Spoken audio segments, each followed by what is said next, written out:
كل من عليها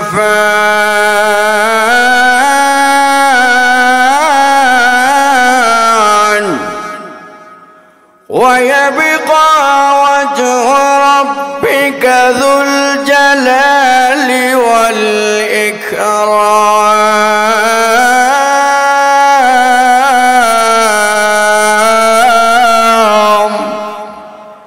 আল্লাহ রাব্বুল আলামিন বলে সব ধ্বংসশীল ওই মহান সত্তা আল্লাহ ব্যতীত যিনি মহা মহিমাময়ী সে আল্লাহ ব্যতীত সকলের কইলই ধ্বংস আছে ঠিক না বেটি একমাত্র মরণ নাই আল্লাহ জোরে কোন কার আল্লাহর মরণ নাই আল্লাহ হলেন আমাদের সৃষ্টিকর্তা রক্ষাকর্তা পালনকর্তা আল্লাহ হলেন আমাদের রব রবই আমার সব ঠিক না বেটি ওই রব বাদে সব মরতে হবে আল্লাহর যে মরণ নাই আরেকে তাল্লাহ আল্লাহু লা ইলাহা ইল্লাহু আল হাইয়ুল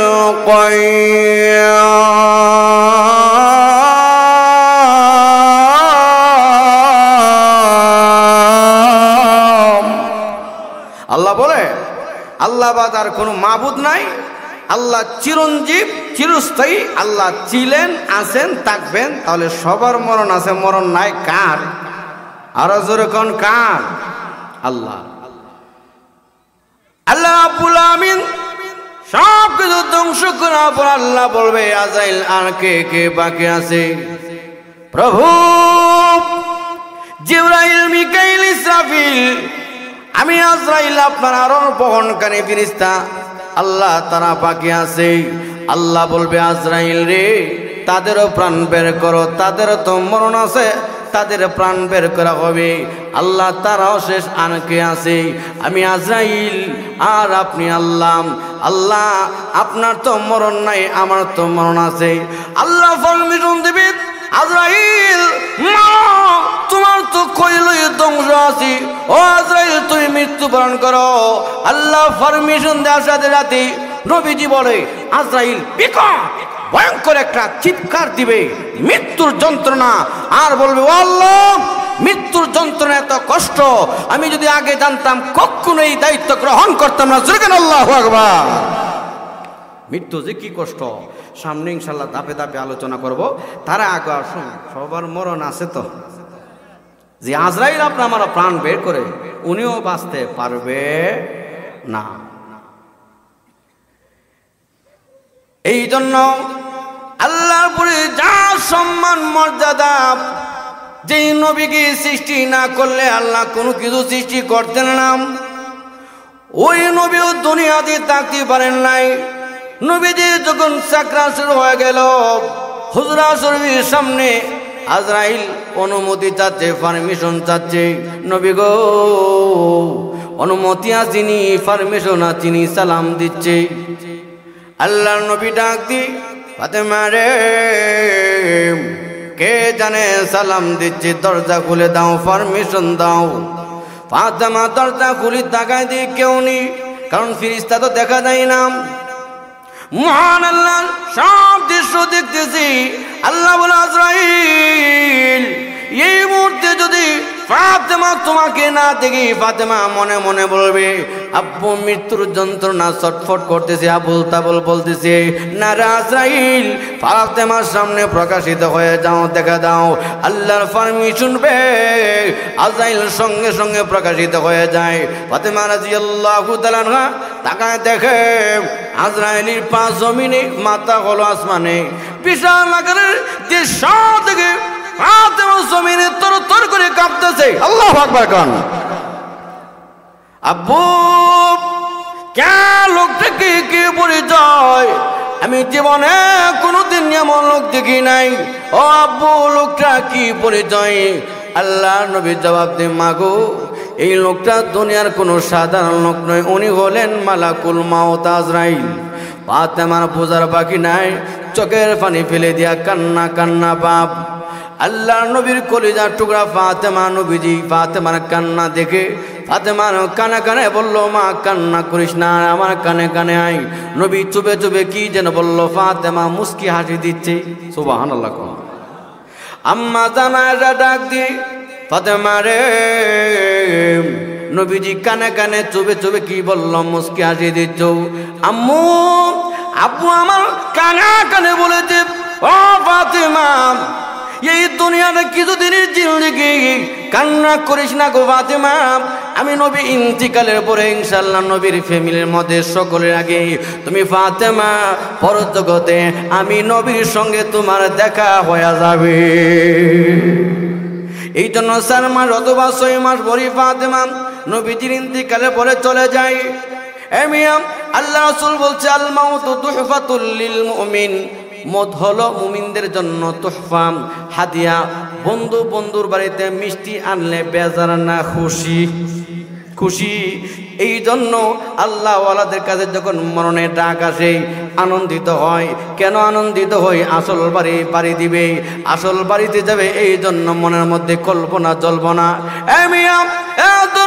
লোক আপনার ছেলে যখন সৌদি আরব থাকে, ওখানে যাওয়ার উদ্দেশ্য হলো রুজি করবে, রুজি করে যখন দেশের টাকা পাঠাবে, মা বাপ তার জন্য বাড়ি করবে, গাড়ি করবে, জমি কিনবে, নারী করবে, তার জন্য জায়গা জমি কিনবে। 10 বছর 20 বছর 50 বছর পরে যখন দেশে আসবে, বিমানের টিকিট যখন কাটবে, হাতে যখন বিমানের টিকিট আসবে, মনের মধ্যে আনন্দ। কেন আনন্দ? আমি এত বছর সৌদি আরব প্রবাস জীবনে আমি রুজি করলাম, আমি যে রুজি করলাম, টাকা বাড়াইলাম, আসল বাড়ি বাংলাদেশ, ওখানে মা বাবা বাড়ি করলো, গাড়ি করলো, নারী করলো, আমি ওখানে গিয়ে আনন্দ উল্লাস করবো। ঠিক তোর মনের যুবক, ওই দুনিয়াটাই প্রবাস জীবন। আল্লাহ কর্মক্ষেত্রে যাবে দুনিয়া দিয়ে বাড়ালেন, কর্ম করার জন্য নামাজ পড়লেন, পরকালে সামান, রোজা রাখলেন, পরকালে সামান, জিকির করলেন, পরকালে সামান, তাফসীর মাহফিল শুনলেন, পরকালে সামান, দান সদকা করলেন, পরকালে সামান। এই পরকালে সামান দিয়ে তৈরি করলেন। ওই সমস্ত আল্লাহ ওয়ালাদের কাছে যখন মরণের ডাক আসে, আল্লাহ ওয়ালারা খুশি হয়, আনন্দিত হয়। যেরকম সুবহানাল্লাহ। আল্লাহ ওয়ালারা চিন্তিত হয় নাই। এই জন্য বাবারা ভাইয়েরা, এই দুনিয়ার মধ্যে আল্লাহ ওয়ালারা টিকতে চায় না, তারা দুনিয়াতে থাকতে চায় না, তারা চাই কতক্ষণে আসল বাড়ি ওই জান্নাতের মধ্যে চলে যাবে। যেরকম সুবহানাল্লাহ। আমাদের আসল বাড়ি জান্নাতে। যেরকম আসল বাড়ি কোথায়? জান্নাত। এটা প্রবাস জীবন। আল্লাহ কিছু কর্ম করার জন্য দুনিয়াতে পাঠাইছে। এখানে যত ঘন্টা পড়বে এটা পরকালের সামান। সামান তো এর দরকার আসেনি। আজকে ময়রা দেখেন, ধন সম্পদ, বাড়ি ঘর, জায়গা জমি সব রেখে দিন। এই যে আমল করছেন, ডান কাঁধে ফিরিস্তা আপনার আমল নামায় যত ঘন্টা কোরআনের জন্য সময় দিয়েছেন, তত ঘন্টায় কোরআনের সওয়াব লেখা হয়ে গেছে। যেরকম সুবহানাল্লাহ। তাহলে আমল করলে লস না লাভ? লাভ। তারা আসুন আমার বাবারা ভাইয়েরা, এই অবস্থা আল্লাহ রসুলের কাছে যখন আজরাইল এসেছে, এবার নবীজির কাছে পারমিশন যাচ্ছে। এখন নবীজি, মহান আল্লাহ আমাকে বাড়াচ্ছি, আপনি কি দুনিয়াতে থাকবেন না চলে যাবেন? থাকলে আল্লাহ হায়াত বৃদ্ধি করে দেবে। চলে যেতে চাইলে অনুমতি আছে। নবী জবাব দেয় নাই, কান্না কান্না বাপ। আজরাইল রে, জিবরাইল আসার আগ মুহূর্ত অপেক্ষা কর। জিবরাইল এসেছে, ইয়া রাসূলুল্লাহ কেন কাঁদেন? জিবরাইল আজরাইলের যে আমাকে নেওয়ার জন্য। ও জিবরাইল, আমি নবী দুনিয়াতে আসার আগে অন্য নবীর উম্মতকে, কোন নবীর উম্মত তাদের পাপের কারণে জমিন উলট পালট করে আল্লাহ ধ্বংস করে দিয়েছিল।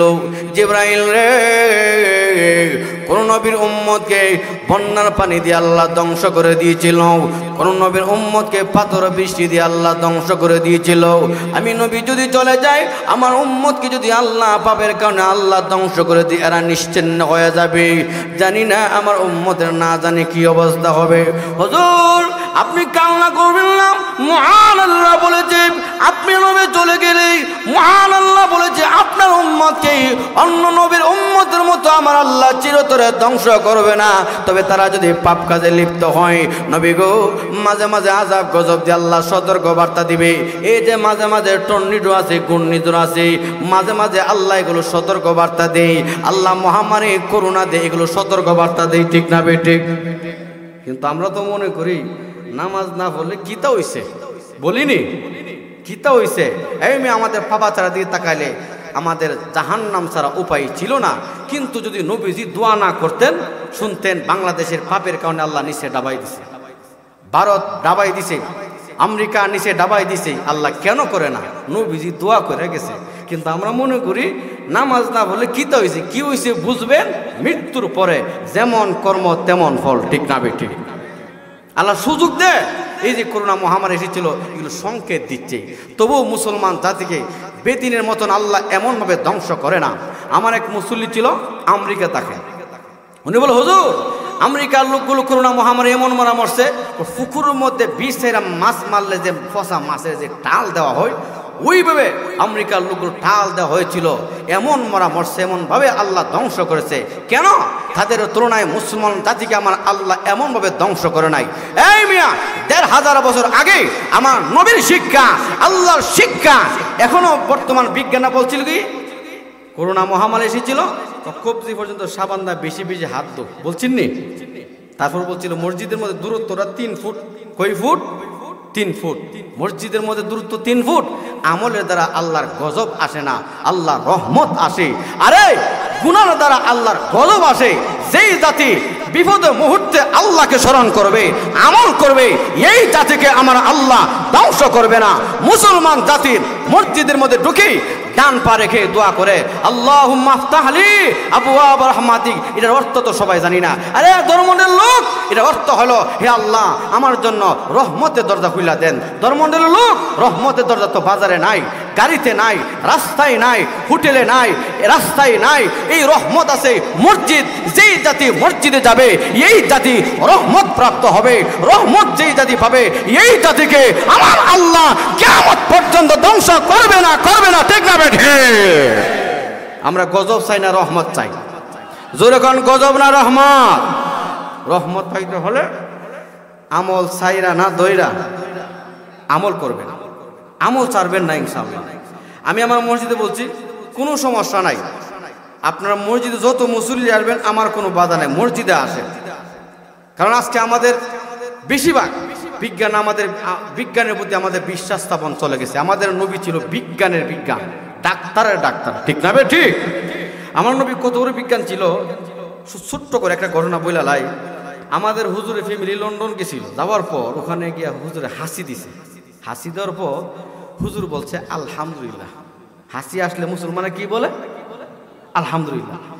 ডাক্তার সাহেব বলল আলহামদুলিল্লাহ কেন বললে? হুজুর জবাব দিচ্ছে এটা আমাদের নবীজি শিক্ষা। কার শিক্ষা? নবীজি বলছে হাসি আসলে শুকরাতান, আমরা আলহামদুলিল্লাহ বলবো যে শরীর থেকে রোগ বের হয়ে দূর হয়ে যায়। তো ডাক্তার সাহেব ছিল খ্রিস্টান, উনি বলতেছে মুহাম্মদ সাল্লাল্লাহু আলাইহি ওয়াসাল্লাম তো ডাক্তার না, ওনার যে ধারণা। তা আমরা তো মুসলমানরা বলি আল্লাহর পরে মহান আল্লাহ পাক আমাদের নবীজির জ্ঞানে বুদ্ধিতে সব দিক দিয়ে আল্লাহ ভরপুর করে দান করছে, ঠিক না বেটি? তো উনি বলছে রোগ বের হয়ে যায় শরীর থেকে হাসি দিলে। হ্যাঁ, উনি পরবর্তীতে রিসার্চ করে দেখছে, গবেষণা করে একটা হাসির উপর গবেষণা করে দেখছে হাসি শরীর থেকে বের হইলে শরীর থেকে 3000 রোগ জীবাণু বের হয়ে যায়। সুবহানাল্লাহ।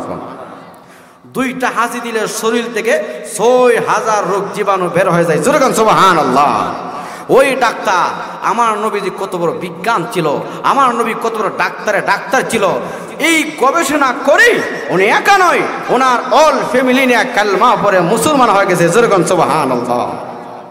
আচ্ছা যাক আমার বাবারা ভাইয়েরা, যত বড় আমরা সামনে আরো যত গজব আসুক, করোনা কেন এর চারো বড় মহামারী আসলো, আমল ছাড়ব না। আসুন এবার নবীজি কাছে আল্লাহ পাক জিবরাইল বলে দিচ্ছে আপনি কান্না করবেন না, আপনি নবী চলে গেল, আপনার উম্মতের জিম্মাদার আমি স্বয়ং আল্লাহ।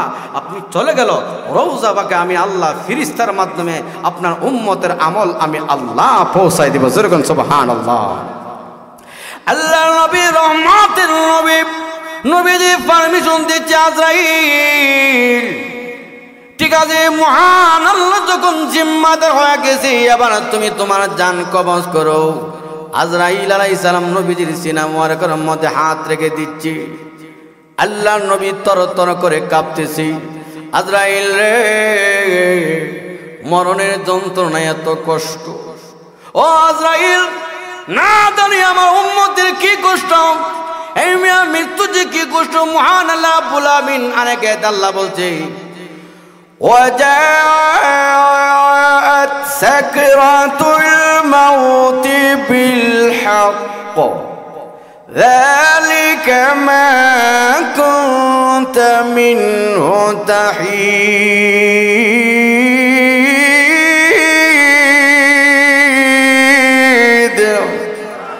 আল্লাহ রাব্বুল আলামিন বলে মৃত্যুর যন্ত্রণা সত্য আসবে, এটা যেই বস্তু যা থেকে এড়িয়ে চলতে রে তোর মন্ডল লোক। আল্লাহ রসুল বলছে মানুষের চাকরা শুরু হয়ে গেলে 500 ফেরেশতা বুকে চাপা দেন। আমি ছাত্র জীবনে বাস্তব একটা ঘটনা দেখেছিলাম, বেনামাজির মরণের যন্ত্রণা। লোকরা যখন চাকরা শুরু হয়ে গেল, জিব্বা বের করে শ্বাস ঘন ঘন শ্বাস পালাচ্ছে আর শরীর দিয়া ঘাম বের হচ্ছে, আইরি এমন একটা ভয়াবহতার অবস্থা। এই অবস্থা শুরু হয়ে গেল। লোকটা তখন দেখলাম এমন একটা ভয়ঙ্কর একটা অবস্থা, চোখ মুখগুলো এমনভাবে ধারণ করেছে, আইরে ঘন ঘন আর মুখ দিয়া লুল বেল হচ্ছে, কষ্ট আর কষ্ট। আল্লাহ রাসূল বলেছেন সাকাতের যন্ত্র শুরু হয়ে গেলে ওই মুহূর্তে শ্বাস সমুদ্রে পানি দিলে পানির পিপাসা মিটবে না। এমন যন্ত্রণা, এমন কষ্ট, এমন কষ্ট আর কষ্ট, এটা হবে বেনামাজিদের জন্য ভয়ঙ্কর অবস্থা। আল্লাহ রাসূল আরেক হাদিসে বলেছেন বেনামাজি হলে এবার আসবে ইবলিস আপনি আমার ঈমান নামক ধ্বংস করার জন্য এসে বলবে আব্দুল করিম আমি তোর মা বাপ। এই মুহূর্তে দেখ তুই যদি কথাটা বলস আল্লাহ বলতে কেউ নাই, তাহলে তুই বাঁচবে। আমরা এই কালেমা ফইরা কবরে গিয়ে জাহান্নাম গেছি, নাউজুবিল্লাহ। আর এক হাদিসে রাসূল বলছে ওই পিপাসা লাগে তো পানির পিপাসা, এমন পানির পিপাসা লাগবে লোভ দেখাবে। ইবলিসে বলবে এই যে পানি দিব, যদি একটা কথা বলস আল্লাহ বলতে কেউ নাই, নাউজুবিল্লাহ বলতেন না। এই মুহূর্তে আল্লাহ সাহায্য দরকার আসেনি, আরো জন আসেনি। রাসূল বলছে মুমিনদেরকে আল্লাহ পাক সাহায্য করবে। মুমিনদেরকে, যে সমস্ত লোক কোরআন সুন্নাহর উপর মৃত্যু পর্যন্ত অটল থাকবে। ইন্নাল্লাযীনা ক্বালু রাব্বুনাল্লাহু সুম্মা ইসতাকামু তাতানাজ্জালু আলাইহিমুল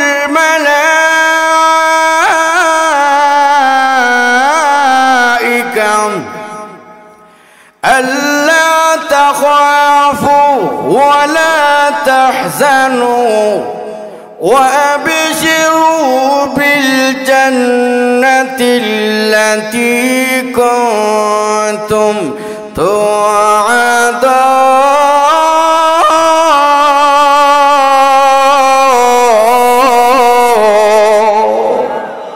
আল্লাহ রাব্বুল আলামিন বলে নিশ্চয়ই যারা বলবে আল্লাহ আমার রব, রব আমার সব, সুম্মা ইসতাকামু, অতঃপর লোকটা যদি মৃত্যু পর্যন্ত কোরআন সুন্নাহর উপর অটল অবিচল কায়েম থাকে, তাকলে কি লাভ? আল্লাহ বলে তাতানাজ্জালু আলাইহিমুল মালায়েকা, ধর্মমন্ডল লোক মহান আল্লাহ ডানে ফেরেশতা পাঠাবে, বামে পাঠাবে, সামনে পেছনে। আল্লাহ রাসূল বলে জান্নাতি রেশমি রুমাল নিয়ে আইসা বলবে এ পবিত্র আত্মা, এ পবিত্র আত্মা।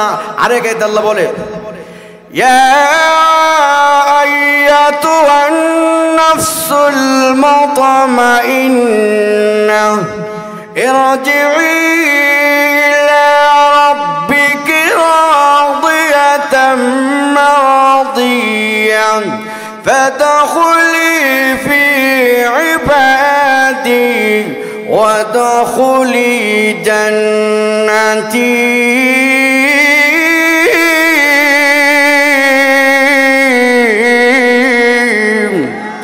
কানে কানে বলবে এই প্রশান্ত আত্মা ইরজি, ফিরে আসো সন্তুষ্ট বাদন হইয়া রবের দিকে। সুবহানাল্লাহ। এই কথা জান্নাত ওই অবস্থা তুলে ধরবে, শুধু ওই জান্নাত আপনি দেখবেন। জান্নাত কেন তুলে ধরবে? ওই যে মরণের যে কষ্টটা যেন কষ্ট না হয়। জান্নাতে দিয়ে তাহলে এই কষ্টটার কষ্ট থাকবে না, আনন্দিত লাফাইয়ে থাকবে, কতক্ষণে বের হবে। সুবহানাল্লাহ।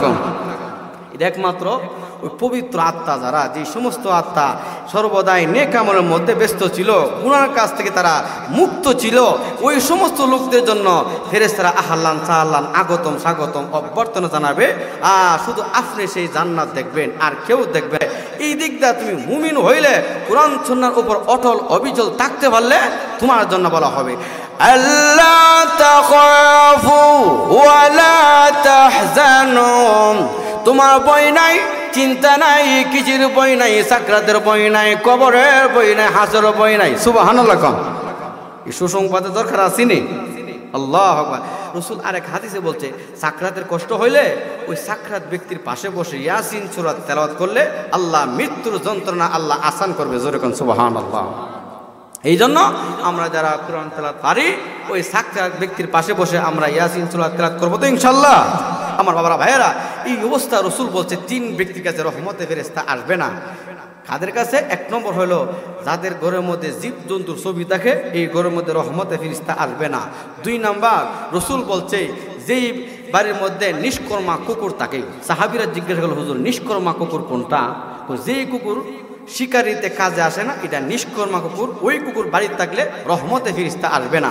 3 নম্বর রাসূল বলছে যাদের মুখের মধ্যে দুর্গন্ধ করে, নেশা করে সিগারেট খায়া মুখের মধ্যে যে দুর্গন্ধ করে, ফেরেশতাদের কষ্ট হয়, এদের কাছে রহমতে ফেরেশতা আসবে না। রহমতে ফেরেশতা না আসলে সব ছবি ফিসাব কেন, আমি হুজুরের ছবি, আমি বক্তার ছবি, আমার ছবি গড়ে থাকলে রহমতে ফেরেশতা আসবে। আমরা কিন্তু সাধারণ মনে করি যে অনেক সময় প্যাকেটের মধ্যে, আমরা মসজিদের মধ্যে কিন্তু যে প্যাকেটের মধ্যে ছবি দেখে, এটা কিন্তু আমরা কিন্তু গুরুত্বই দিই না। আছে কি আছে না? এই প্যাকেটের ছবিটাও ঘরের মধ্যে রাখা যাবে না, সাবধান। একটা ফাঁকির ছবি। আরেকটা ঘটনা বলে লাই, নবীজির করে জিবরাইল ইসলাম আসতেছেন। রাসূল বলে, জিবরাইল আসো না। হুজুর আপনি যে গায়ে চাদরটা দিছেন, চাদরের মধ্যে ময়ূরের ছবি। নবীজি তখন জেনে ওই চাদরটা টুকরা টুকরা করে ছিঁড়ে ফেলছে। সুবহানাল্লাহ।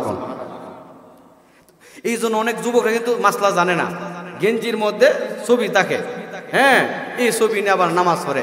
এমনি তো আবার বাবা দেখেন, এই ছবিযুক্ত জিনিস হারাম, আবার এটা নিয়ে আমি মসজিদে কীভাবে ঢুকি? আমার বাবারা ভাইয়েরা, এই দিকে আমরা সতর্ক থাকতে হবে। তাহলে আসুন ওই সাকরাতের মুহূর্তে একমাত্র আল্লাহ ব্যতীত কেউ সাহায্য করতে পারবে না। সেই আল্লাহ সাহায্য দরকার আসেনি? আরো যখন আসেনি আছে, সাহায্য পাইতে হলে কোরআন সুন্নাহর উপর যদি অটল অবিচল থাকি, তাহলে এই অবস্থা ফেরেশতারা বলবে জান্নাত তুলে ধরবে। এভাবে শুধু আপনি সেই জান্নাতের দিকে তাকাবেন। আরেকটা উদাহরণ দিলে সহজে বুঝবেন। ডাক্তার যখন দেখবেন অপারেশন করে, অপারেশন করার আগে একটা ইনজেকশন দিয়ে অজ্ঞান করেনি করে, অজ্ঞান করার অর্থ হইল রোগীটার যেন কষ্ট না হয়। ঠিক যে সমস্ত আল্লাহওয়ালা নেককার মুমিন বান্দা বান্দি, ওদের জন্য সাকরাত শুরু হয়ে যায়, জান্নাত তুলে ধরা অর্থ হলো ওর কষ্ট যেন না বুঝে, অনুভব না করতে পারে।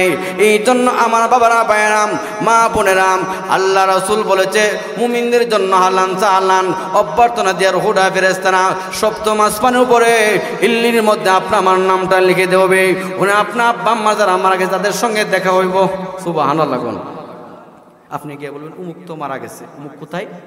ও একজন বললাম এগুলো মনে হয় জাহান্নামে হয়ে গেছে। আর জাহান্নাম তো 7 জমিনে নিচে সিজ্জিনের মধ্যে। আমরা জাহান্নাম চাই না জান্নাত চাই? জান্নাত চাইলে আমল কইরা না চাইরা? বাবারা, যেমন কর্ম তেমন ফল। আমল যদি ভালো হয়, আমার জানাজার মধ্যে মানুষ না হলে কোনো সমস্যা নাই। আমল যদি ভালো হয়, আমাকে যদি লোকেরা গালি দেয় কোনো আপত্তি নাই, কারণ আল্লাহ আমার রব, রবই আমার সব। ঠিক না ঠিক? আর আমি বড় নেতা, বড় লোক, আমার জানাজার মধ্যে লক্ষ লক্ষ লোক হইছে, আমি বড় লোক, কিন্তু লোক সংখ্যা দিয়া মুক্তির কোনো গ্যারান্টি নাই। মুক্তি পাইতে হলে আমলের দরকার আছে। দুনিয়ার আদালতে গিয়া দেখেন, যদি খুন করে আদালতে জামিন পাওয়া যায়, মুক্তি পাওয়া যায়, কিন্তু আল্লাহ রাসূল বলেছে কবর এমন এক জায়গা, ওই জায়গার মধ্যে গোষ্ঠী চলবে না, ক্ষমতা চলবে না, ওই জায়গার মধ্যে বাড়ি গাড়ি চলবে না, সুন্দর চলবে না, ফিসাব চলবে না, বক্তা চলবে না, সেখানে একমাত্র চলবে আমল। কি চলবে? আমল যদি ভালো হয় কপাল ভালো, আমল ভালো হইলে আপনার ভাগ্য ভালো। মহান আল্লাহ রিক্সাওয়ালা দেখবে না, গরিব দেখবে না, কারো দেখবে না, আতুল্লুলা অন্ধ দেখবে না, আল্লাহ দেখবে আমল। আল্লাহ রাসূল বলেছেন আল কাবরু রাউযাতুম মির রিয়াজিল জান্নাহ আও হুফরাতুম মিন হুফারিন নার। কবর হবে কারো জন্য জান্নাতের বাগান অথবা জাহান্নামের গর্ত। এ ধর্মমন্ডল লোক, আমল ভালো হইলে কপাল ভালো, ভাগ্য ভালো। আমল ভালো না হইলে বাবারা সেখানে মুক্তি পাওয়া যাবে না। দুনিয়ার আদালতে মন্ত্রী সাহেব ছেলে খুন করলে মাফ করে দেই, এখানে মন্ত্রী চলবে না, গোষ্ঠী চলবে না। নূহ আলাইহিস সালামের সন্তান কেনান ঈমান আনে নাই, আল্লাহ মাফ করে নাই। ঠিক মহান আল্লাহর কাছে ইনসাফ আছে, দুনিয়ার আদালতে দুনিয়ার সর্দার কাছে, দুনিয়ার উকিল মুক্তার কাছে বেইনসাফি থাকতে পারে, আমার আল্লাহর কাছে বেইনসাফি নাই। ঠিক না বেঠে? এত মনের লোক। এই জন্য যেমন কর্ম তেমন ফল। আমল ভালো হইলে আপনা আমার জীবন সফল হয়ে যাবে। আল্লাহ রাসূল বলেছে উম্মতেরা রে, আখিরাতের প্রথম মঞ্জিল কবর। কবরে যদি মুক্তি হয় মিজানে মুক্তি, কবরে মুক্তি হইলে হাসরে মুক্তি, কবরে মুক্তি হইলে পুলতেরাতে মুক্তি। নবীর সাহাবী উসমান রাদিয়াল্লাহু তাআলা দুনিয়াতে জান্নাতের সার্টিফিকেট প্রাপ্ত সাহাবী। উনি যখন কবরে পা দিতেন উনি কান্না বাপদারি ভিজে যেত। অন্য সাহাবীরা বলতো ওগো নবীর সাহাবী, আপনি তো দুনিয়া থেকে জান্নাতের সুসংবাদ প্রাপ্ত সাহাবী, জান্নাত জাহান্নামে আলোচনা শুনলে কাঁদেন না, কবরে পা গেলে কাঁদেন কেন? উনি জবাব দেন ও নবীর সাহাবীরা, আমার নবী বলেছে আখিরাতের প্রথম মঞ্জিল কবর। কবর যদি মুক্তি হয় সব কাঠিগুলো তোমার জন্য সহজ হবে, মুক্তি হবে। ওখানে আটকে গেলে সব কাঠিগুলো তোমার জন্য কঠিন হয়ে যাবে। এই জন্য আল্লাহ রাসূল বলতে উম্মতেরা রে, আমি নবী দোয়া করি না কবর আযাব দেখার জন্য, নয়তো তোরা দেখলে তোদের মা বাবার লাশ নিয়ে কবরে যেতে না, ভয় পেয়ে যেতে, আতঙ্কিত হয়ে যেতে। নয়তো মানুষ ব্যতীত সমস্ত জীবজন্তুরা অনুভব করতে পারে, বুঝতে পারে কবরে আযাব, কবরে কি ভয়াবহতার অবস্থা। আল্লাহ নবী বাগদাদের কবরে পা দিয়ে যাচ্ছে, যেতে যেতে নবীজি গিয়ে দেখে কবরের মধ্যে আযাব। আল্লাহ নবী দোয়া করল, প্রভু ওই কবরে আযাব বন্ধ করে দেন। নবীজির দোয়া তো মহান আল্লাহ রাব্বুল আমিন ডাইরেক্ট আল্লাহ দোয়া কবুল করে। আল্লাহ রাব্বুল আমিন নবীর দোয়া কবুল করেছে, সঙ্গে সঙ্গে কবরে আযাব বন্ধ। নবীজি বলল, প্রভু গো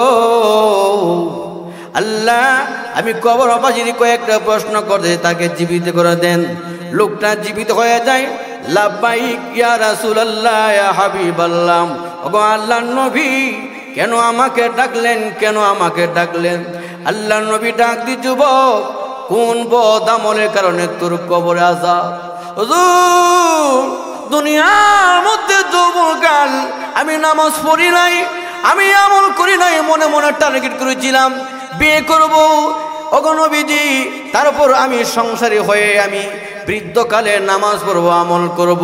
ওগো আল্লাহর নবী, বিয়ে করলাম, অভাবের সংসারে পড়ে হেলে হেলে করি, আমার সোনার জীবনটা আমি ধ্বংস করি।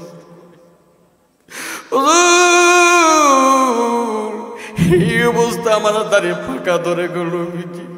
আমার ছেলেমেয়েরা যখন বড় হয়ে গেল, হঠাৎ করে আমার মালাকুল মউত এসে পড়ে। ওগো আল্লাহর নবী, মালাকুল মউত আসার পরে আমার ছেলেমেয়েরা কাফন, আমাকে যখন কবরে শোয়াই দিই, দুইজন ফেরেশতা আমার সওয়াল জবাব নিল, মান রাব্বুকা ওয়া মা দীনুকা ওয়া মান নাবিয়ুকা। নবী গো, আমি তো জবাব দিতে পারি না। হুজুর দুনিয়া আগুনের মধ্যে ফুললি সাইজে হয়ে যায়, প্রাণ বের হয়ে যায়, আত্মা বের হয়ে যায়।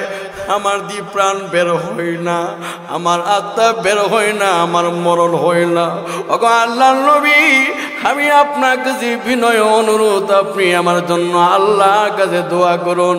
নবীজি যুবকের কান্না থেকে নবীজির কান্না এসেছে, প্রভু আপনি তো সর্বশক্তিমান, ও প্রভু ওই কবরবাসীর মাফ করে দেন। মহান আল্লাহ নবীজির দোয়া রসিলা করে ওই কবরে আযাব আল্লাহ বন্ধ করে দিয়াছে। এ ধর্মমণ্ডলের লোক, এই জন্য মনে মনে বলতে পারেন এখন আমল করব না, সামনে বছর।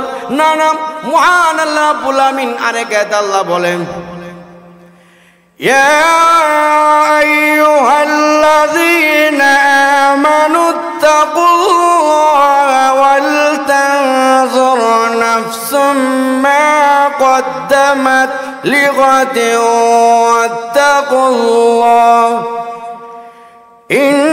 ইন্নাল্লাহা খাবীরুম বিমা তা'মালুন।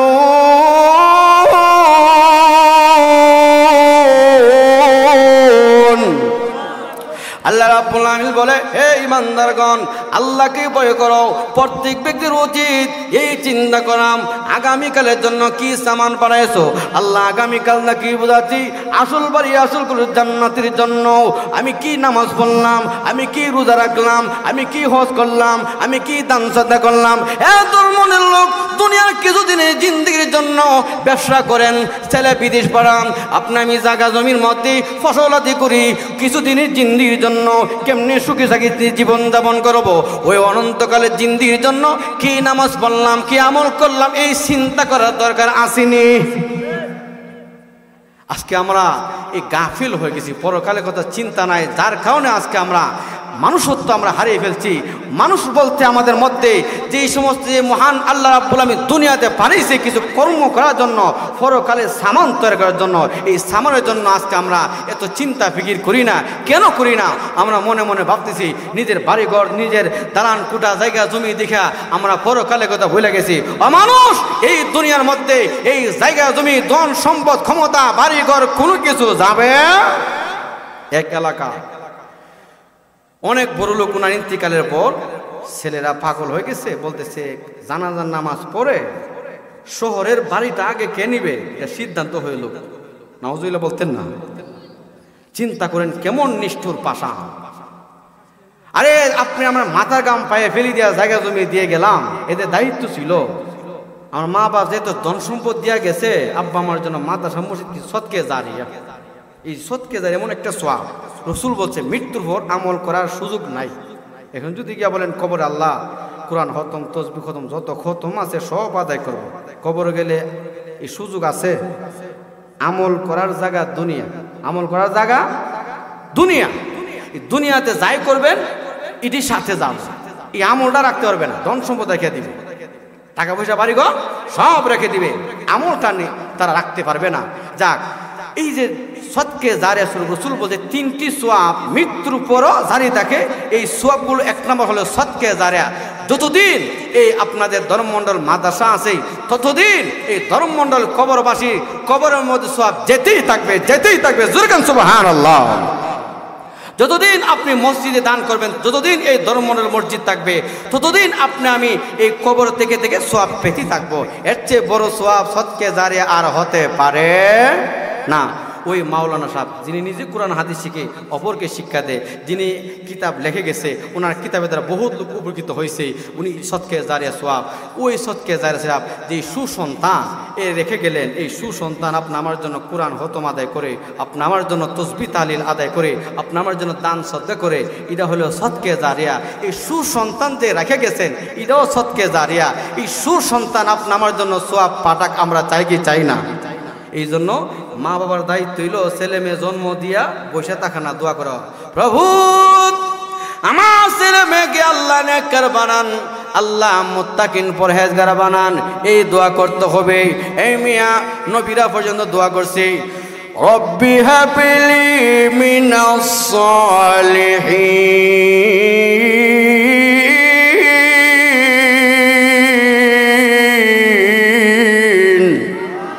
প্রভু আমাদেরকে নেককার সন্তান দান করুন।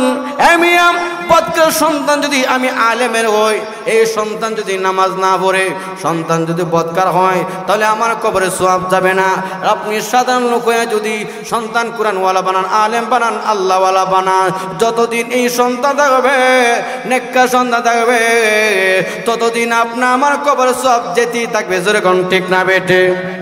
এই জন্য আল্লাহ রাসূল বলেছে, উম্মতের রে, এই দুনিয়াটা মুসাফির জিন্দেগি, কিছুদিনের জিন্দেগির জন্য তোমরা বসবাস করো।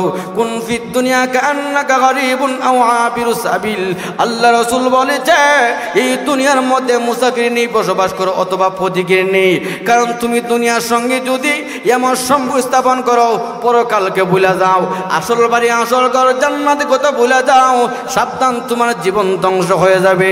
দুনিয়ার পরীক্ষার মধ্যে ফেল করলে সামনে বছর পরীক্ষা দেওয়া যায়, কিন্তু পরকালে পরীক্ষায় ফেল করলে দ্বিতীয়বার আর সুযোগ দেওয়া হবে না। এই যে নবীজির কাছে জিবরাইল আলাইহিস সালাম একদিন জাহান্নামের ভয়াবহতার সম্পর্কে আলোচনা করতেন। আল্লাহর নবী ডাক দিয়ে, জিবরাইল, জাহান্নামের অবস্থা। ও জিবরাইল, চালার বলল কেন? জিবরাইল, আমার কাছে আশ্চর্য লাগছে, এমন ভয়ঙ্কর যারা কোনোদিন দেখি নাই। ওগো আল্লাহর নবী, আমি জিবরাইল জাহান্নামের আগুন পরিদর্শন করে এসেছি। নবী গো, জাহান্নামের আগুন 1000 বছর পর্যন্ত প্রজ্বলিত করা হচ্ছে। জাহান্নামের আগুন এখন লাল আকার ধারণ করেছে, আরো 1000 বছর পর্যন্ত জাহান্নামের আগুন প্রজ্বলিত করা হচ্ছে। ওগো নবীজি, জাহান্নামের আগুন লাল নয়, এখন সাদা আর সাদা। হুজুর, জাহান্নামের আগুন আরো 1000 বছর পর্যন্ত প্রজ্বলিত করা হচ্ছে, মোট 3000। জাহান্নামের আগুন এখন লাল নয়, সাদা নয়, জাহান্নামের আগুন হচ্ছে কালো। যেরকম কি? জাহান্নামের আগুন কালো। ওগো নবীজি, যেই সমস্ত লোক শিরিক গুনাহ কইরা কবরে যাত্রী হবে, এদের হাজির হবে ফেরাউন হামানের সঙ্গে। এইভাবে জাহান্নামের বর্ণনা দিদি 7ম নম্বর জাহান্নামের বর্ণনা দেন নাই জিবরাইল। চোখ আল্লাহর নবী ডাক দি, জিবরাইল রে, 7ম নম্বর জাহান্নামের বর্ণনা দেন না কেন? হুজুর, লজ্জা লাগছে, আমার ভয় লাগতেছে। ওগো নবীজি, 7ম নম্বর আপনার ওই সমস্ত উম্মত। ইয়া রাসূলুল্লাহ, ইয়া হাবিবাল্লাহ, ওগো নবীজি, আপনার উম্মতের মধ্যে যে সমস্ত পুরুষরা নামাজ নাই, রোজা নাই, সুদ ঘুষ খাইয়া, মিথ্যা কথা বইলা, কবিরা গুনাহ হইয়া কবরে যাত্রী হবে। ওগো নবীজি, যে সমস্ত মহিলারা নামাজ নাই, পর্দা নাই, স্বামীর খেদমত নাই, 24 ঘন্টা কবিরা গুনাহ কইরা, কবিরা গুনাহ নিয়া কবরে যাত্রী হবে, এদের ভয়াবহ অবস্থা হবে 7ম নম্বর দোজখে। নাউযুবিল্লাহ। কান আল্লাহর নবী দ্রিম করে জমিন অজ্ঞান হয়ে পড়ে যায়। আল্লাহুম্মা উম্মতি, আল্লাহুম্মা উম্মতি। নবীজির কান্না দেখে জিবরাইল বলল, হুজুর আপনি ঘরে চলে যান। নবীজি দরজা বন্ধ করে ঘরে গিয়ে কান্দে, উম্মতি উম্মতি বলে। নবীর কান্না দেখে আবু বকর সিদ্দিক রাদিয়াল্লাহু তাআলা দরজার সামনে দাঁড়াও। ওগো নবীজি, আমি আবু বকর এসেছি, কে আপনাকে কষ্ট দিচ্ছে আমাকে বলেন না। না ও আবু বকর, এখান দিয়ে দূর সরে যা, আমি নবীর কান্দি দে। উনি চলে যাই। কিছুক্ষণ পরে ওমর রাদিয়াল্লাহু তাআলা উনি এসেছে। ওগো নবীজি, কেন আপনি কান্না এত ব্যথা আমাকে বলেন না? আমি ওমর তলোয়ার নিয়ে এসেছি, আমি তার শাসন করব, বিচার করব। ওমর রে, আমি নবীরে বিরক্ত করিস না, এখান থেকে চলে যা, আমি নবীরে কান্দে দে। উনিও চলে যায়। উনি চলে যাওয়ার পরে কিছুক্ষণ উসমান রাদিয়াল্লাহু তাআলা উনিও কান্না। ওগো নবীজি, আমি ওসমান এসেছি, কে আপনাকে কষ্ট দিচ্ছে আমাকে বলেন না। নবীজির কান্না থেকে সময় ফিরেছিলাম, উনিও চলে যায়। সকলে সিদ্ধান্ত নিয়ে দিয়েছে, মনে হয় আল্লাহর নবীর সাহাবী সালমান ফারসি সাহাবী, মুরব্বী সাহাবী, উনি আসলে মনে হয় আল্লাহর নবী পারমিশন দিতে পারে, দরজা খুলতে পারে। হুজুর, আমি সালমান এসেছি, কেন আপনি এত কান্না আমাকে বললাম? ও সালমান, আমি নিজের জন্য কাঁদি না, আমি আমার ছেলে মেয়ের জন্য কাঁদি না, নাতির জন্য কাঁদি না। সালমান রে, কিছুক্ষণ আগে জিবরাইল জাহান্নামের বর্ণনা দিচ্ছে, এই জন্য আমি কাঁদি আমার গুনাহগার উম্মতের জন্য। আল্লাহু আকবার। ও সালমান, চলে যা, আমি নবীর ডিস্টার্ব করিস না, আমাকে বিরক্ত করিস না, উনিও চলে যায়। সকলে সিদ্ধান্ত নিয়েছে মনে হয় নবীর কলিজার টুকরাম ফাতেমা আসলে মনে হয় অনুমতি পাইতে পারে, দরজা খুলতে পারে। ফাতেমা রাদিয়াল্লাহু তাআলা দরজার সামনে দাঁড়ানো, ও আব্বু সকল সাহাবা کرام চলে গেছি, আপনি আমার জন্য অনুমতি দেন, আমি নাকি আপনার কলিজার টুকরা গো আব্বু। ও ফাতেমা, তুই আমার কলিজার টুকরা, আম্মা তো নাই নাকি নবীজি পারমিশন দিচ্ছে, দে আমার কলিজাকে আসতে দে, পারমিশন দে, অনুমতি দে। আল্লাহ নবী পারমিশন দিল। ফাতেমা রাদিয়াল্লাহু তাআলা তাকাই দেখে নবীজির চেহারা লাল বর্ণ হয়ে গেল। আব্বু চেহারা লাল বর্ণ হয়ে গেল। ও আব্বু, আজকে 3 দিন হয়ে গেছে, নামাজের সময় হয়ে গেলে মসজিদে যান, আবার চলে আসেন করে দরজা বন্ধ করে উম্মতি উম্মতি কেন কাঁদেন গো? আমাকে বলেন না গো নবীজি। আল্লাহ নবী ডাক দেই, ফাতেমা রে, কিছুক্ষণ আগে জিবরাইল আলাইহিস সালাম জাহান্নামের বর্ণনা দিচ্ছি। আমার যে সমস্ত উম্মত ফুরুরগুলো দুনিয়াতে নামাজ নাই, রোজা নাই, মিথ্যা কথা বলে সুদ ঘুষ খাইয়া কবিরা গুনাহ নিয়ে কবরে যাবে, এদের কি ভয়াবহ আযাব জিবরাইল বর্ণনা দিচ্ছে। ও ফাতেমা, ওই সমস্ত পুরুষদেরকে হাতের মধ্যে শিকল লাগাবে না, পায়ের মধ্যে শিকল লাগাবে না, তারই মধ্যে ধরে ধরে হেসরাইতে নিয়ে যাবে। ফাতেমা রে, এই সমস্ত নারীরা পর্দা নাই, স্বামীর খেদমত নাই, নামাজ নাই, রোজা নাই, নেক আমল নাই, 24 ঘন্টা গুনাহ আর গুনাহ নিয়ে কবে যাবে, ওই অবস্থায় এদের মরণ হবে। ফাতেমা রে, ওই সমস্ত নারীদেরকে হাতের মধ্যে শিকল নয়, পায়ের মধ্যে শিকল নয়, তাহলে কেমনে আযাব দিবে গো আব্বু? ও ফাতেমা, নারীদের চুলের বেড়ে দইরা হেসরাইতে জাহান্নামে নেওয়া হবে। এই অবস্থা আরেক রাতে আছে, কান্না করতে করতে পানি শুকিয়ে যাবে, চোখ দিয়া পানি আসবে না, রক্ত আর রক্ত আসবে। আরেক বর্ণনায় যে রাস্তায় কাঁদবে, ইয়া মুহাম্মদ, ইয়া মুহাম্মদ। অন্য নবীর উম্মতরা বলবে, তোমরা কেন গো? মনে হয় আখিরি নবীর উম্মত, শেষ নবীর উম্মত, এত বড় নবীর উম্মতে কেন জাহান্নামে হইলে? তখন বলবে, চাকারাদাম উমরা আজিজ কাহা মাইনে গুজারাম। কি করলাম রে, কি করলাম রে, কি করলাম, সোনার জীবন কোথায় আমি কাটাইলাম। আফসোস করবে, আমি কেন নামাজ পড়লাম না, আমি কেন আমল করলাম না। আরে আমি যদি আজকে দুনিয়াতে আমল করতাম জাহান্নামে হইতাম না, ঠিক না বে ঠিক? এই অবস্থা হেসরাইতে জাহান্নামের দারোগা চেনা হবে। জাহান্নামের আগুন কে আবার লক্ষ্য করে জাহান্নামের দারোগা বলবে, এই জাহান্নামের আগুন আযাব দাও। জাহান্নামের সামনে আসবে, জাহান্নামের বলবে, লা ইলাহা ইল্লাল্লাহু মুহাম্মাদুর রাসূলুল্লাহ সাল্লাল্লাহু আলাইহি সাল্লাম।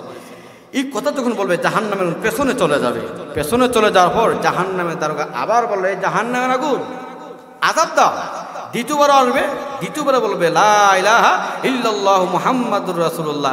দ্বিতীয়বারও পেছনে চলে যাবে জাহান্নামের আগুন। জাহান্নামের দারোগা বলবে, এই জাহান্নামের আগুন পেছনে যাচ্ছ কেন? যেই জাতির জবানে মাওলার জিকির, ওই জাতিকে আমি কিভাবে আযাব দেব? তখন বলা হবে, ওই মাওলার নির্দেশ। তখন জাহান্নাম বিকট ভয়ঙ্কর একটা শব্দ দিবে, আল্লাহর নাম বলে দেবে, জাহান্নামের আগুন টান দিয়া এদের মধ্যস্থলে নেওয়া হবে। তাফসীরের কিতাবে লিখেছেন, দুনিয়ার আগুনের চেয়ে 69 গুণ পাওয়ার বেশি এমন পাওয়ার আগুন। আল্লাহু আকবার। দুনিয়ার আগুনে তো মৃত্যু হয়, পরকালে মরণ হবে না, আত্মা বের হবে না, প্রাণ বের হবে না, দুনিয়ার চামড়া ফুরার সাথে সাথে মৃত্যু হয়ে যায়। আমরা মনে করি শেষ, কিন্তু পরকালে তো মরণ নাই। তাফসীরে কিতাবে লেখা হচ্ছে, দৈনিক 70 বার ওই জাহান্নামের আগুন এই চামড়া ভক্ষণ করবে। আল্লাহ বলবে, আগের মতন পুনরায় গুস্ত হয়ে যাও, গুস্ত হয়ে যাবে, আর শাস্তি দিবি। জাহান্নামীরা এমন কান্না কানবে, প্রভু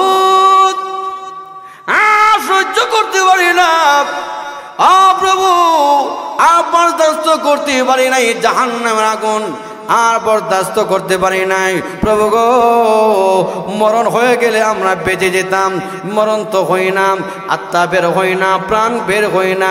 জাহান্নামীরা আযাব ভোগ করবে, আর করতে করতে তখন পেটে ক্ষুধা লাগবে। ক্ষুধা যখন লাগবে তখন বলবে, আমাদেরকে খাবার দেন। কি খাবার দেওয়া হবে? আল্লাহ বলে,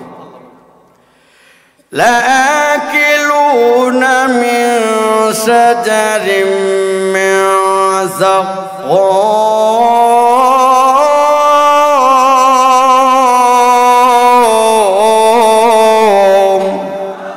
আল্লাহ রাব্বুল আমিন বলে অবশ্যই এদেরকে জাকুম বৃক্ষ খাওয়ানো হবে। জাকুমটা কি?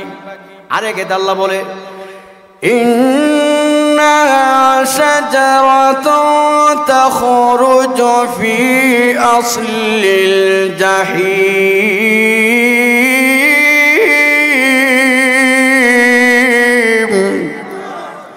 طلعها كأنه رؤوس الشياطين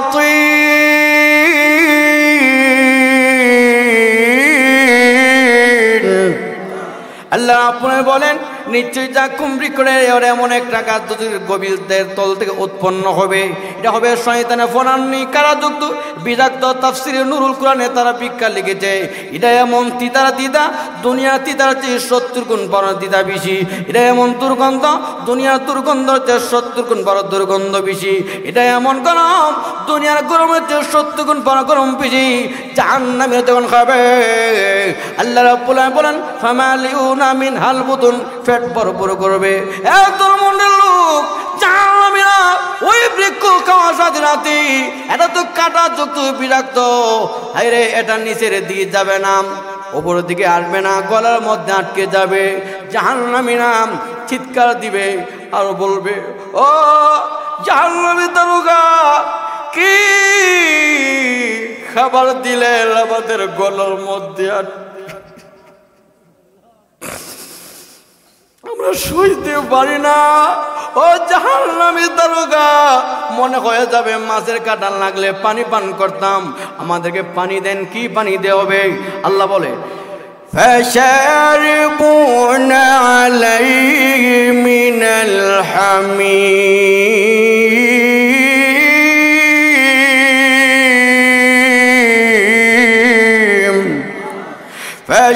ফাশারিবুনা শুরবাল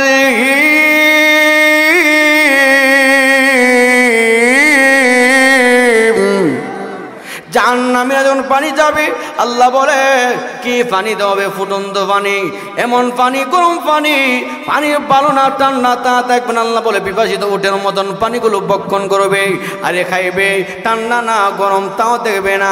আল্লাহ বলে নারী পুরি নিয়ে নিচ দিয়ে বের হয়ে যাবে। জাহান্নামীরা চিৎকার দেবে ও জাহান্নামী দারোগা, আমাদের কেন প্রাণ বের হয় না, আত্মা বের হয় না? মনে হইলেই বেঁচে যেতাম, আমাদের আযাব ভোগ করতে হতো। আমরা সইতে পারি না, আমরা আরো বরদাস্ত করতে পারি না। আল্লাহ বলে হাযা নুজুলুম ইয়াউমাদ্দিন, এই হবে কিয়ামতের দিন এদের ভয়াবহতার অবস্থা। এ ধর্মমণ্ডলের লোক, দুনিয়া তো আমরা জেলখানা গেলে আত্মীয় স্বজন আমাদেরকে মুক্তির ব্যবস্থা করতে পারে, ওই পরকালে আত্মীয় স্বজন কেউ চাবে না, কেউ সাহায্য করবে না। এমন ভয়াবহতার আযাব, এমন শাস্তি। আরেক রাত আছে জাহান্নামের আযাব ভোগ করতে হচ্ছে। ইয়া হান্নান, ইয়া মান্নান, এই শব্দ দিয়ে কান্নাকাটি করবে, ওরা আতঙ্কিত হয়ে যাবে, এই শব্দ দিয়ে কানবে। মহান আল্লাহ বলবে জিবরাইল রে, জাহান্নামের মধ্যে হান্নান মান্নান নাম নিয়ে কান্না করতেছে, জাহান্নাম পরিদর্শন করে আসো। এই কথা বলা রাধে রাধে মহান আল্লাহ তো ভালো করে জানে, তার উপর আল্লাহ জিবরাইল পাঠাবে। জিবরাইল আলাইহিস সালাম জাহান্নামে আসবে পরিদর্শন করার উদ্দেশ্যে। জাহান্নামীরা দৌড় আসবে, আপনি কে গো? মনে হয় রহমতের ফেরেশতা, আনা জিবরাইল। আপনি জিবরাইল, আপনি তো আমাদের নবীজির কাছে ওহী নিয়ে যেতেন। হ্যাঁ, আপনার হাতে ধরি পায়ে ধরি আমাদের নবীজির কাছে আমাদের আযাবের ভয়াবহের খবরটা তুলে ধরবেন। আমরা সইতে পারি না, আমাদের কলিজা পর্যন্ত জাহান্নামের আগুন পৌঁছে গেছে। আপনার কাছে বিনয় অনুরোধ, নবীকে বলবেন আমাদের জন্য সুপারিশ করতো। এবার আল্লাহর কাছে যাবে জিবরাইল, আল্লাহ তো ভালো করে জানে। তারপর আল্লাহ বলবে জিবরাইল রে, উম্মতে মুহাম্মদীরা কি বলেছে? প্রভু উম্মতে মুহাম্মদীরা বলেছে ওদের জাহান্নামের আগুন নাকি কলিজা পর্যন্ত পৌঁছে গেছে। আল্লাহ বরদাস্ত করতে পারতেছে না, আল্লাহ তাদের নবীর কাছে খবরটা পৌঁছে দিতাম। আল্লাহ বলবে জিবরাইল রে, উম্মতে মুহাম্মদীর খবরটা বন্ধুর কাছে পৌঁছে দাও। জিবরাইল আলাইহিস সালাম যাবে নবীজির কাছে, গিয়া দেখবে নবীজি মাকামে মাহমুদের মতো অবস্থানরত আরাম অবস্থা আছে। হুজুর, আপনার উম্মতগুলো জাহান্নামের গরমের মধ্যে গ্রেফতার, কষ্ট করতেছি আর বরদাস্ত করতে পারতেছে না। নবী গো এদের জন্য নাকি সুপারিশ করতেন। নবীজি তখন আল্লাহর আরশের পায়ের নিচে সেজদা দিয়া এমন শব্দ দিয়ে আল্লাহর প্রশংসা করবে, আল্লাহর কোন কীর্তন গাইবে। জীবনে কোনো নবীগণ এমন শব্দ দিয়ে আল্লাহর প্রশংসা করেন নাই, আল্লাহ কোন কীর্তন গান নাই। মহান আল্লাহ রাব্বুল আমিন পারমিশন দিবে, বন্ধু আমার আর কাঁদবেন না, আমি মহান আল্লাহ পারমিশন দিলাম, আপনার উম্মতের ফয়সালা আমি আল্লাহ ঘোষণা করে দিলাম। হাবিব যান। এবার রসুল জাহান্নামীদেরকে দেখার জন্য যাবে, গিয়ে দেখবে জাহান্নামীদের এমন ভয়াবহতার অবস্থা। রসুল বলে জাহান্নামের আগুনের সাজা ভোগ করতে চেহারা এমন কালো হয়ে গেছে, দুনিয়ার কোনো মানুষ যদি ওই ভয়ঙ্কর চেহারা দেখতো সাথে সাথে অজ্ঞান হয়ে যেত। যেরকম সুবহানাল্লাহ। রসুল বলে আমি জাহান্নামের কাছে গিয়া, এবার জাহান সামনে একটা নহর আছে, আবে হায়াত নামক নহর, রিজওয়ান নামক নহর, ওই নহর মধ্যে গোসল দেওয়ার সাথে সাথে জাহান্নামীরা কালো বেশি থাকবে না, আকাশে পূর্ণিমার চন্দ্র চেয়ে কোটি গুণ সুন্দর হয়ে জান্নাতে প্রবেশ করবে। যেরকম সুবহানাল্লাহ। তবে তাদের কপালে লেখারা থাকবে তারা যে জাহান্নামী ছিল, তারা যে জাহান্নামে ছিল এই কথাটা তাদের কপালে লেখা থাকবে। আর এই দিকটা কাফেররা আফসোস করবে, আহা মুসলমানরা তো যতটুকু পাপ করেছিল এই পাপের সাজা ভুক্তভোগী হইয়া জান্নাতে প্রবেশ করছে, আজকে যদি আমরা মুসলমান হইতাম আমরাও জান্নাতে যেতে পারতাম। তখন আফসোস করলে কোনো কাজ আসবে না। আল্লাহ বলে ربما يود الذين كفروا لو كانوا مسلمين।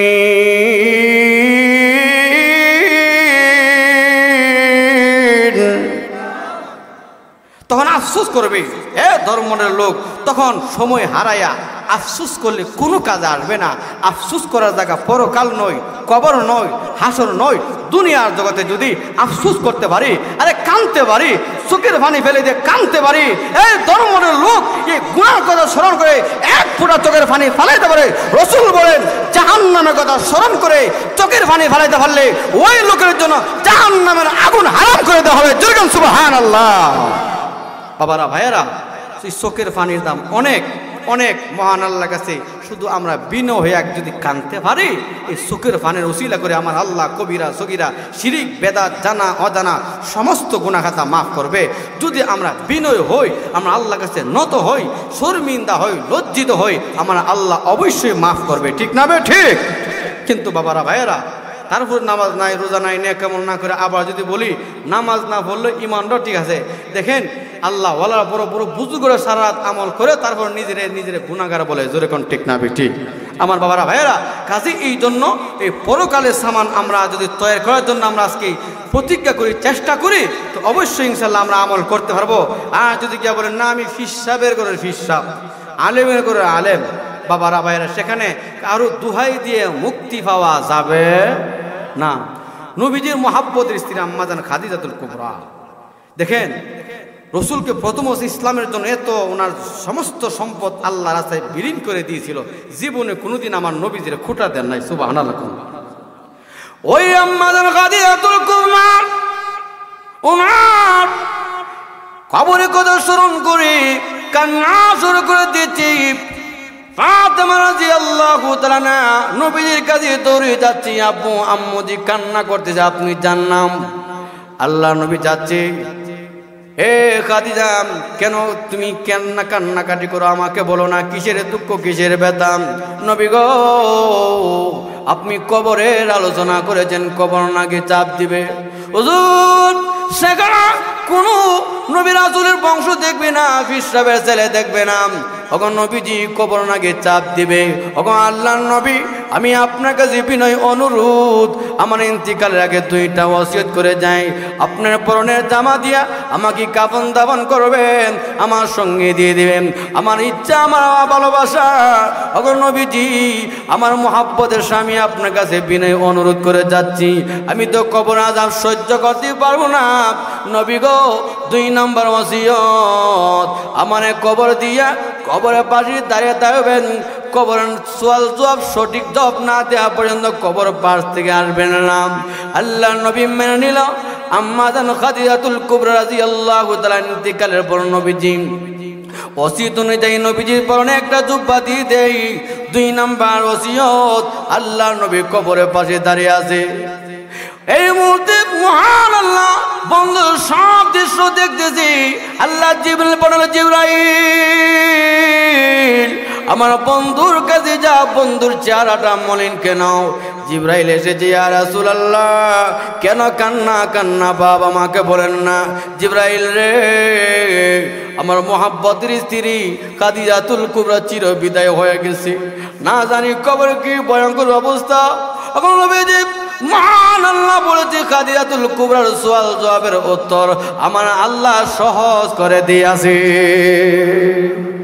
তাহলে মা বোনেরা, নবীর স্ত্রী হইয়া কবরের সামানে চিন্তা করছে, আর আপনি আমি যদি এখন যদি আমরা এই কবরের সামানে চিন্তা না করি। আরে ভাই, এক বুজুর্গের ইন্তেকালের পর হুজুরের এক মুরিদের স্বপ্নে দেখতেছে। মুরিদে বলে, হুজুর মহান আল্লাহ পাক কবরে আপনার সঙ্গে কি ব্যবহার করছে? বুজুর্গের জবাব দিচ্ছে, হে আমার মুরিদ, মহান আল্লাহ পাক আমাকে ছোট্ট একটা আমলের ওসিলা করে আমার আল্লাহ আমাকে মাফ করে দিয়েছে। সুবহানাল্লাহ। আমলটা বলবো?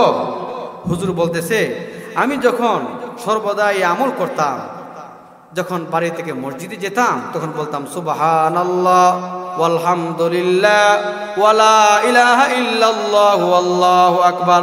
সবাই বলেন সুবহানাল্লাহ ওয়ালহামদুলিল্লাহ ওয়ালা ইলাহা ইল্লাল্লাহ আল্লাহু আকবার।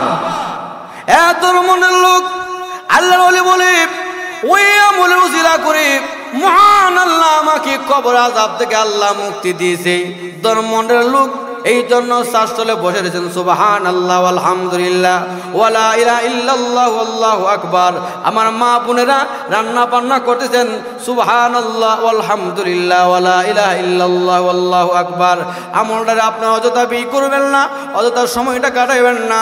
সময় হারাইলে বুঝবেন কবরে কেন হেলায় করে কাটাইলাম, কেন পয়সা এত ঘন্টা ঘন্টা সময় কাটাইলাম, আমি আমল করলাম না। আমলের জন্য কবরে গিয়ে আফসোস করবেন, তখন আফসোস করলে কোনো কাজে আসবে না। এই আফসোস যদি দুনিয়াতে করতে পারেন আপনি আমার কপাল ভালো, ভাগ্য ভালো। এই জন্য আল্লাহ রাসূল বলেছে, উম্মতেরা রে, মৃত্যুর আসার আগে আগে তোমার এই মূল্যবান হায়াত থাকতে, জীবন থাকতে থাকতে তোমার জীবনটারে মূল্যায়ন করো। মৃত্যু যদি এসে পড়ে একটা মুহূর্তের জন্য সময় দেওয়া হবে না। এই জন্য পরে কিন্তু আফসোস করবে, পরে আফসোস করলে কোনো কাজে আসবে না। এখন আপনি আমার মতন কত মানুষকে দেন হাসপাতাল, রোগে কাতরাচ্ছে, মাসের পর মাস, দিনের পর দিন, সপ্তাহ পরে সপ্তাহ, বছরের পর বছর কষ্ট করতেছে। আছে কি আছে না? আছে। আমি অনেক সময় মুরব্বীদের সঙ্গে চলাফেরা করি, হুজুর চোখে দেখি না, হুজুর কোমরের সমস্যা, মসজিদে যেতে পারি না। তখন নিয়ামত স্মরণ হয়ে আমার আল্লাহ যে আমার সুস্থ রাখছে, মাথা থেকে পা পর্যন্ত আমার আল্লাহ যে সুস্থ রাখছে।